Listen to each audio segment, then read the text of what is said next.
dengan penumpahan darahnya. Dialah Tuhan yang hidup dan berkuasa sepanjang segala masa.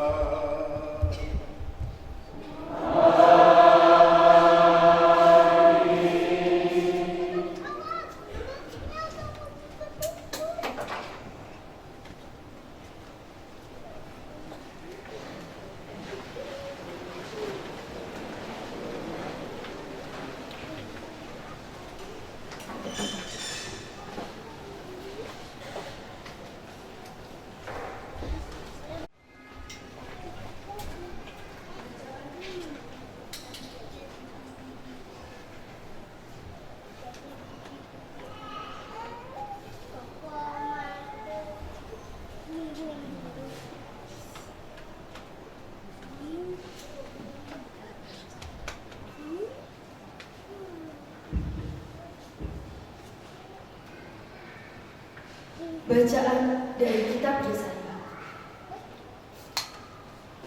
Beginilah firman Tuhan. Sesungguhnya hambaku akan berhasil. Ia akan ditinggalkan, disanjung, dan dimuliakan. Seperti banyak orang terkekun melihat dia. Rupanya begitu buruk, tidak seperti manusia lagi. Dan tampaknya tidak seperti anak manusia lagi. Demikianlah, ia akan membuat tercengang banyak bangsa, dan raja-raja akan mengatupkan mulutnya melihat dia. Sebab apa yang tidak diceritakan kepada mereka, akan mereka lihat, dan yang tidak mereka dengar, akan mereka pahami. Maka mereka berkata, siapakah yang percaya kepada berita yang kami dengar? Kepada siapakah tangan kekuasaan Tuhan dinyatakan? Sebagai taruh hamba, Yahweh tumbuh di hadapan Tuhan. Dan sebagai tunas ia muncul dari tanah kering. Ia dihina dan dihindari orang. Seorang yang penuh kesengsaraan dan biasa menderita kesakitan. Ia sangat dihina sehingga orang menutup mukanya terhadap dia. Dan bagi kita pun dia tidak masuk hitungan. Ia tidak tampan dan semarak pun tidak ada padanya. Sehingga kita tidak tertarik untuk memandang dia. Dan rupanya pun tidak menarik. Sehingga kita tidak terangsang untuk menginginkannya. Tetapi sesungguhnya, penyakit kitalah yang ditanggungnya, dan kesengsaraan kitalah yang dipikulnya. Padahal kita mengira dia kena tulah, dipukul dan ditindas Allah. Sesungguhnya dia tertikam oleh karena pemberontakan kita. Dia dilumuhkan oleh karena kejahatan kita. Derita yang mendatangkan keselamatan bagi kita ditimpakan kepadanya. Dan oleh bilur-bilurnya kita menjadi sembuh. Kita sekalian sesat seperti domba, masing-masing mengambil jalan sendiri. Tetapi Tuhan telah menimpakan kepadanya kejahatan kita sekalian. Dia dianiaya, tetapi dia membiarkan diri ditindas dan tidak membuka mulutnya. Seperti anak domba yang dibawa ke pembantaian, seperti induk domba yang keluh di depan orang-orang yang menggunting mulutnya. Ia tidak membuka mulutnya. Sesudah penahanan dan penghukuman ia terambil. Dan tentang nasibnya, siapakah yang memikirkannya? Sungguh, ia terputus dari negeri orang-orang hidup. Dan karena pemberontakan umatku, ia kena celah. Dan waktu mati, ia ada di antara orang penjahat-jahat. Sekalipun ia tidak berbuat kekerasan dan tipu, tidak ada di dalam mulutnya. Tetapi Tuhan berkehendak menemukan dia dengan kesakitan. Dan apabila ia menyerahkan dirinya sebagai kurban sembelih, ia akan melihat keturunannya. Umurnya akan lanjut, dan kehendak Tuhan akan terlaksana karena dia. Sesudah kesusahan jiwanya, ia akan melihat terang dan menjadi puas. Sebab Tuhan berfirman, "Hamba-Ku itu, sebagai orang yang benar, akan membenarkan banyak orang oleh hikmat-Nya, dan kejahatan mereka Dia pikul. Sebab itu, Aku akan membagi kepadanya orang-orang besar sebagai rampasan, dan ia akan memperoleh orang-orang kuat sebagai jarahan. Ini semua sebagai ganti, karena ia telah menyerahkan nyawanya ke dalam maut. Dan karena ia terhitung di antara para pemberontak, sekalipun ia menanggung dosa banyak orang, dan berdoa untuk pemberontak-pemberontak. Demikianlah sabda Tuhan.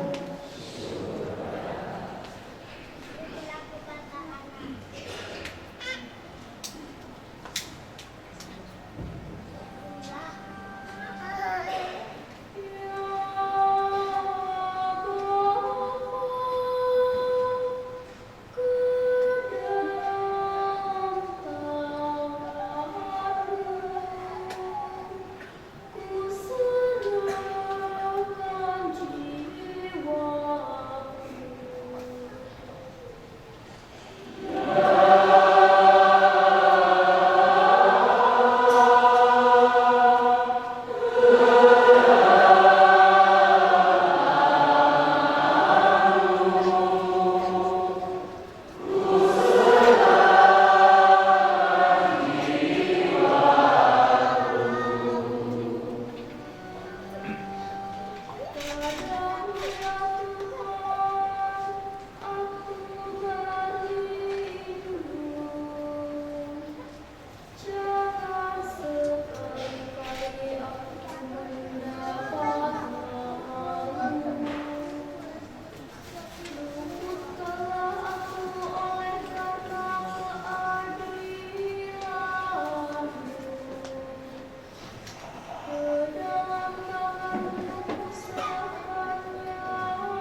Bacaan dari surat kepada orang Ibrani.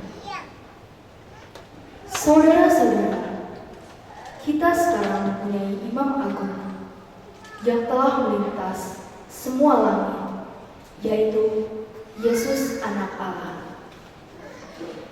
Maka baiklah kita teguh berpegang pada pengakuan imam kita. Sebab Imam Agung yang kita punya bukanlah Imam Agung yang tidak dapat turun merasakan kelemahan kita. Sebaliknya ia sama dengan kita. Ia telah dicobai, hanya saja tidak berbuat dosa. Sebab itu, marilah kita menghampiri takhta kerahiman Allah dengan penuh keberanian, supaya kita menerima rahmat dan menemukan kasih karunia untuk mendapatkan pertolongan pada waktunya. Dalam hidupnya sebagai manusia, Yesus telah mempersembahkan doa dan permohonan dengan ratap tangis dan keluhan kepada Dia yang sanggup menyelamatkannya dari maut. Dan karena kesalehannya, ia telah didengarkan. Akan tetapi, sekalipun anak, ia telah belajar menjadi taat. Ini ternyata dari apa yang telah dideritanya. Dan sesudah mencapai kesempurnaan, ia menjadi pokok keselamatan abadi bagi semua orang yang taat kepadanya. Demikianlah sabda Tuhan.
diserahkan kepada orang Yahudi.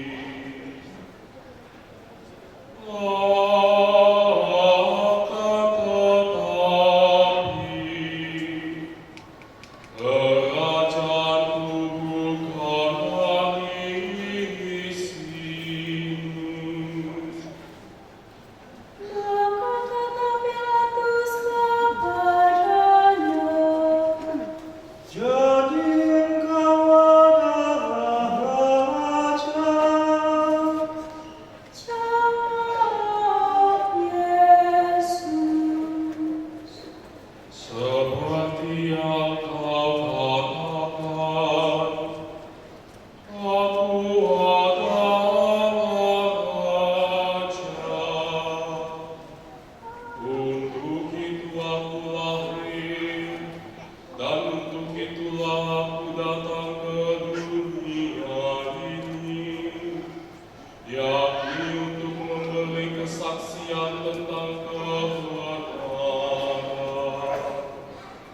Setiap orang yang berasal dari kebenaran mendengarkan suaraku.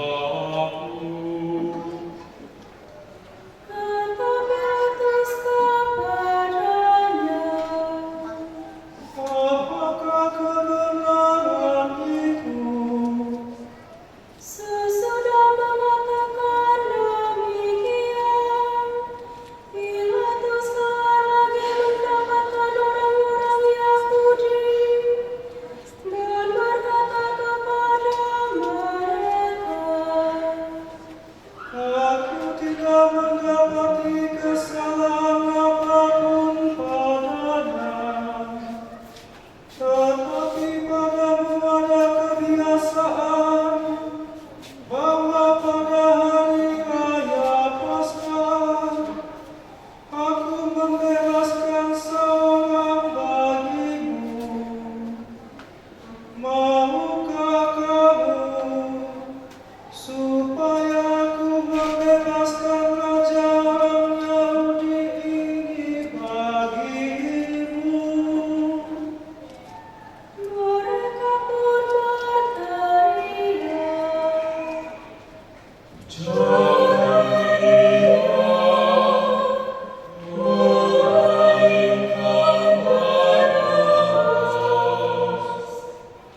Barabas adalah seorang penyamun. Lalu Pilatus mengambil Yesus dan menyuruh orang menusah dia. Prajurit-prajurit mengenyam semua mahkota duri dan menaruhnya di atas kepala Yesus. Mereka mengenakan jubah ungu padanya, dan sambil maju ke depan, mereka berkata,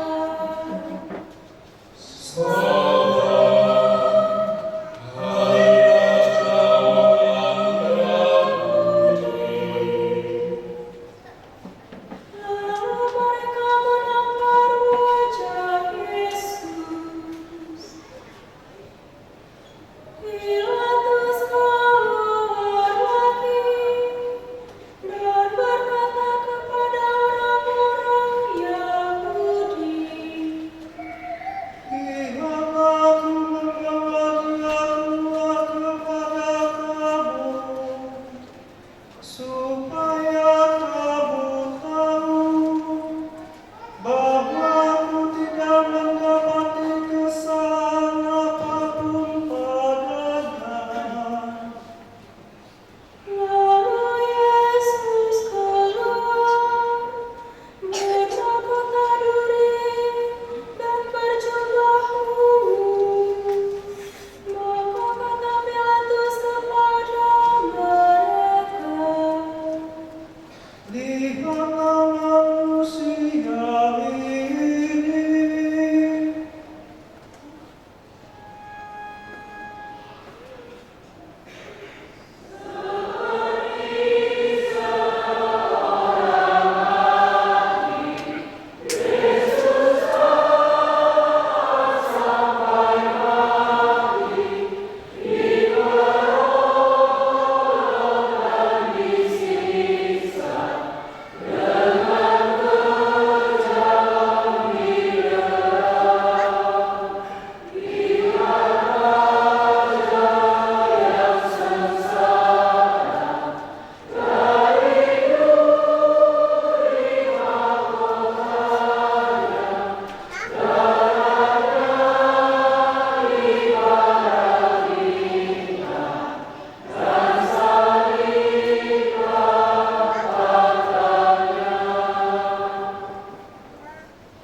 Sebab aku tidak mendapati kesalahan apapun padanya. Jangan orang-orang Yahudi itu kepadanya. Kami mempunyai hukum, dan hukum itu ia harus mati.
saudara ibunya, Maria istri Kleopas, dan Maria Magdalena. Ketika Yesus melihat ibunya dan murid yang ia kasihi di sampingnya, berkatalah ia kepada ibunya,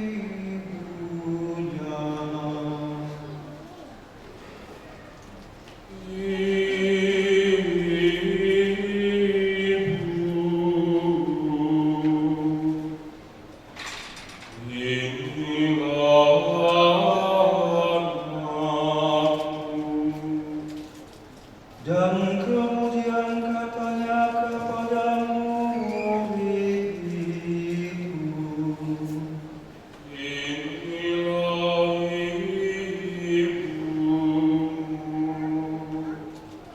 dan sejak saat itu murid itu menerima Maria di dalam rumahnya. Sesudah itu, karena Yesus tahu bahwa segala sesuatu sudah selesai, berkatalah ia, supaya genaplah yang ada tertulis dalam kitab suci.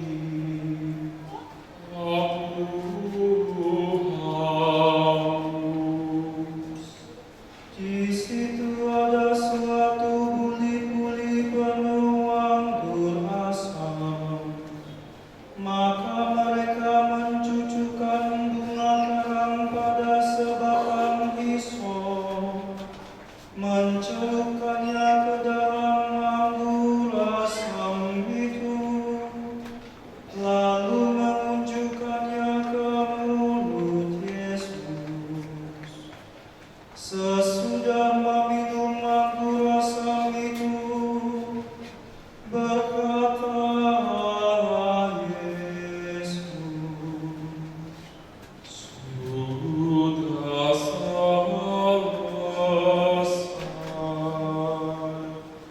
lalu Yesus menundukkan kepala dan menyerahkan nyawanya.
yang dikasihi oleh Tuhan, murid-murid Yesus dan orang-orang sezamannya berhadapan dengan peristiwa salib seperti yang dilukiskan di dalam Pasio yang dinyanyikan tadi, mungkin juga akan mengatakan Yesus sudah gagal.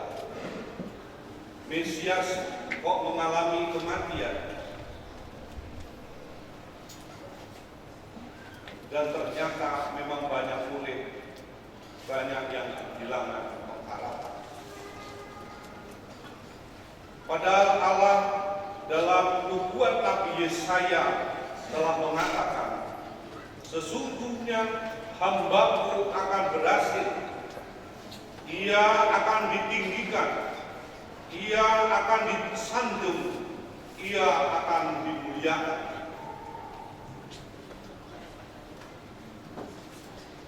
Jalan salib yang disangkakan orang seperti pada zaman Yesaya maupun Yesus sebagai kegagalan, ternyata bagi Allah dengan penuh iman seperti dikatakan Nabi, itu adalah jalan peninggian, itu adalah jalan kemuliaan. Melalui salib yang dipandang sebagai hukuman yang hina, melalui salib yang tampak kegagalan itulah ternyata membawa kesembuhan bagi manusia yang berdosa, menyembuhkan luka-luka dosa, dan terlebih itu adalah jalan menuju kemuliaan. Saudara-saudari yang terkasih, mungkin itu tidak sepenuhnya dapat kita tangkap dengan logika kita, dengan akal kita. Maka mari kita menundukkan kepala kita, menerimanya dengan batin yang paling dalam, supaya kita mampu menangkap bahwa Yesus yang mengalami penderitaan di kayu salib itu adalah untuk keselamatan kita.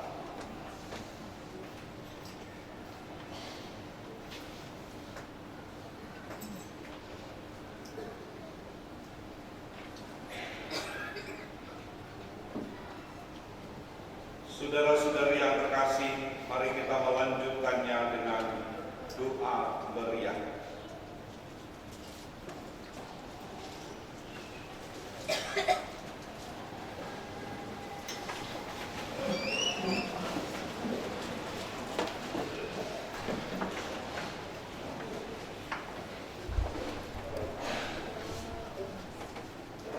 Saudara-saudari terkasih, marilah kita berdoa untuk gereja kudus Allah.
dengarkan doa-doa kami, dan dengan kasih sayang-Mu, lindungilah imam agung yang telah Engkau pilih bagi kami.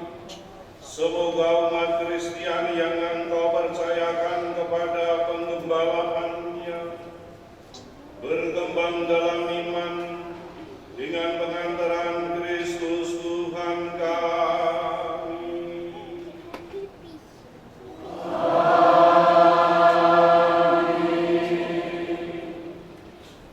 Marilah kita berdoa pula untuk uskup kita, Monsinyur Yohanes Harun Yuwono, Emeritus Uskup Aloysius Sudarso, untuk semua uskup, imam dan diakon di seluruh gereja, dan untuk segenap umat beriman.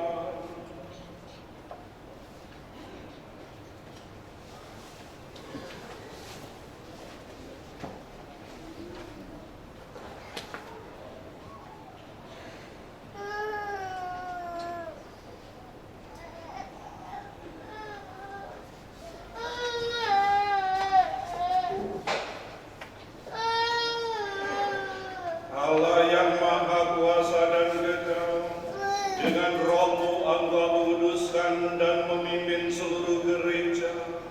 Dengarkanlah doa kami bagi para pelayan-Mu. Semoga berkat bantuan rahmat-Mu mereka mengabdi Engkau dengan setia, dengan pengantaran Kristus Tuhan kami.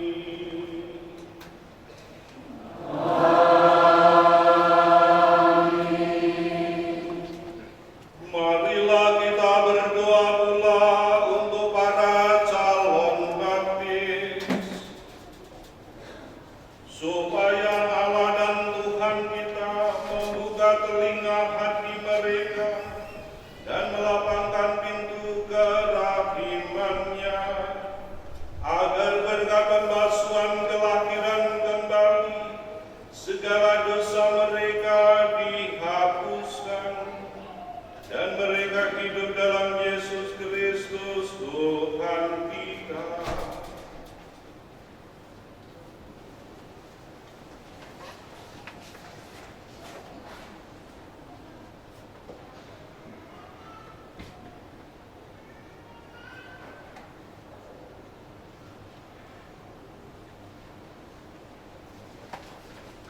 Allah yang Maha Kuasa dan Kekal, Engkau selalu menyuburkan gereja-Mu dengan anggota-anggota baru.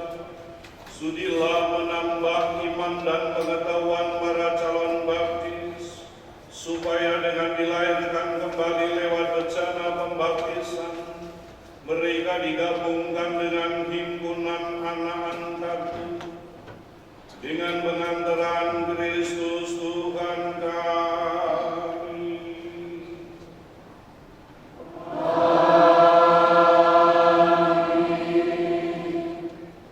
Marilah kita berdoa pula untuk semua saudara yang percaya akan Kristus, supaya mereka yang hidup dengan benar dihimpun dan dijaga oleh Allah dan Tuhan kita dalam gereja-Nya yang esa.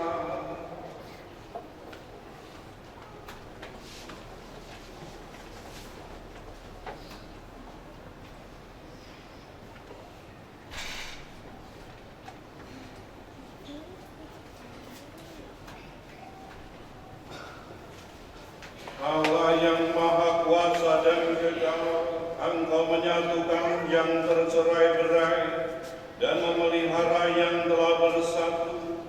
Pandanglah dengan rela kawanan domba putra-Mu, supaya mereka yang telah dikuduskan oleh satu baptisan tidak hanya dipadukan oleh keutuhan iman, tetapi juga disatukan oleh ikatan cinta, dengan pengantaran Kristus Tuhan kami.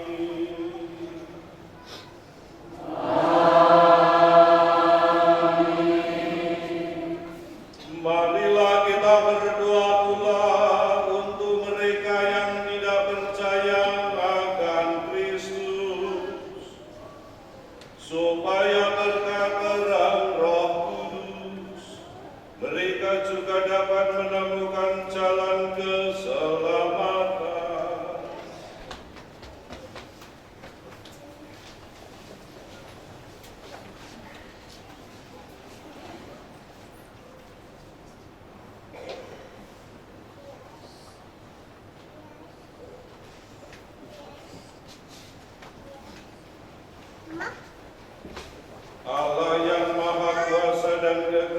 bantulah mereka yang tidak mengakui Kristus, agar dengan hidup jujur di hadapan-Mu mereka menemukan kebenaran. Bantulah kami agar dengan semakin saling mengasihi dan semakin berhasrat memahami misteri kehidupan-Mu, kami menjadi saksi cinta-Mu yang lebih sempurna di dunia, dengan pengantaran Kristus Tuhan kami.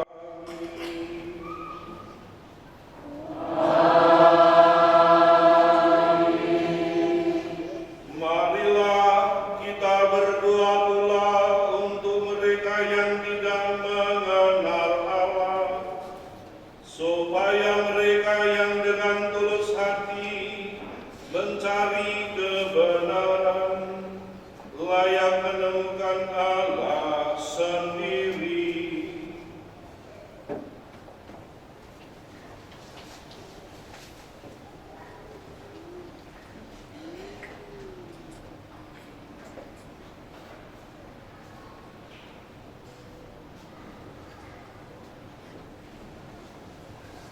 Allah yang Maha Kuasa dan Kekal, Engkau telah menciptakan umat manusia sedemikian, sehingga selalu berhasrat mencari Engkau, dan baru merasa tenang ketika menemukan Engkau. Maka kami mohon bantulah agar mereka semua dengan mengatasi hambatan seberat apapun, mampu melihat tanda kasih sayang-Mu, dan tergerak oleh kesaksian hidup orang-orang yang percaya kepada-Mu. Mereka dengan sukacita mengakui Engkau sebagai satu-satunya Allah yang benar dan Bapa umat manusia, dengan pengantaran Kristus Tuhan kami.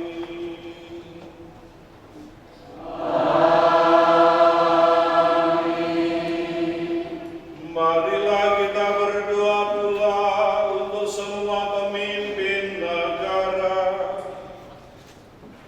supaya Allah dan Tuhan kita seturut kehendak-Nya mengarahkan budi dan hati mereka kepada damai dan kebebasan sejati bagi semua orang.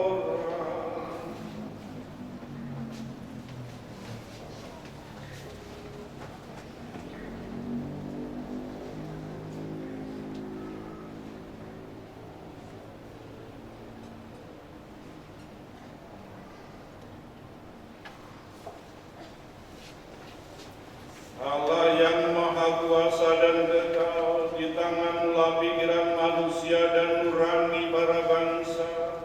Sudilah mendampingi para pemimpin negara, supaya berkat bantuan-Mu di seluruh dunia terjaminlah kesejahteraan bangsa-bangsa, kepastian kedamaian dan kebebasan beragama, dengan pengantaran Kristus Tuhan kami.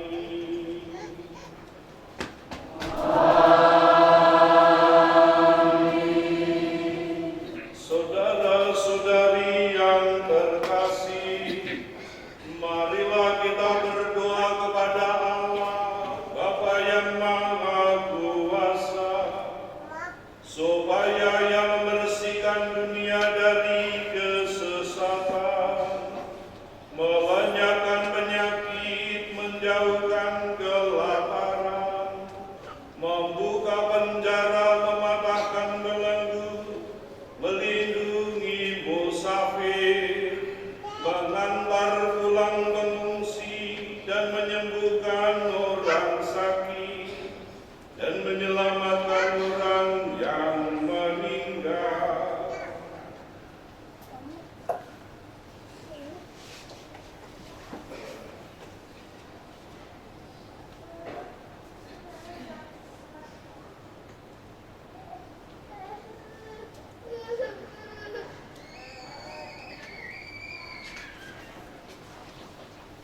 Allah yang Maha Kuasa dan Kekal, Engkau menghibur yang berduka dan menguatkan yang menderita. Kiranya jeritan doa semua orang yang yang tertimpa kesusahan apapun sampai ke hadirat-Mu. Semoga semua yang berada dalam kesesakan bersukacita karena menerima belas kasih dengan pengantaran Kristus Tuhan kami.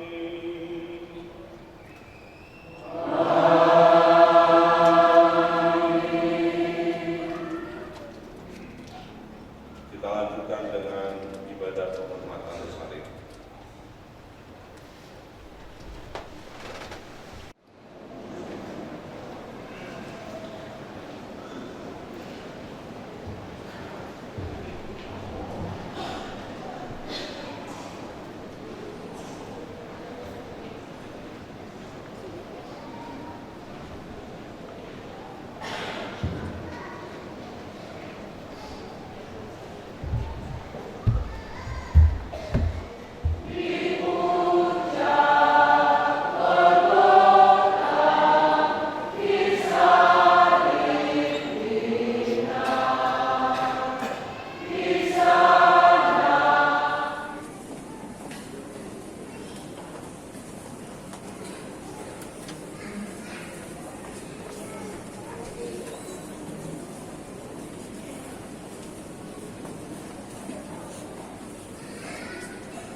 karya belas kasih-Mu dalam diri kami, agar kami yang telah ambil bagian dalam misteri ini dapat hidup penuh bakti kepada-Mu. Dengan pengantaran Kristus Tuhan kami.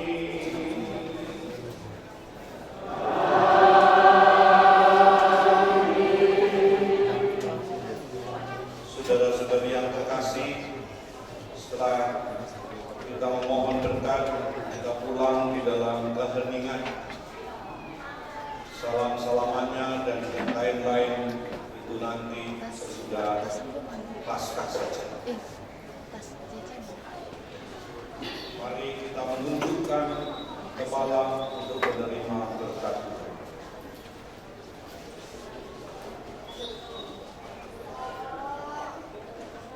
Kami mohon ya Tuhan, semoga turunlah berkat berlimpah atas umat-Mu ini yang telah mengenangkan Bapa Putra-Mu sambil mengharapkan kebangkitannya.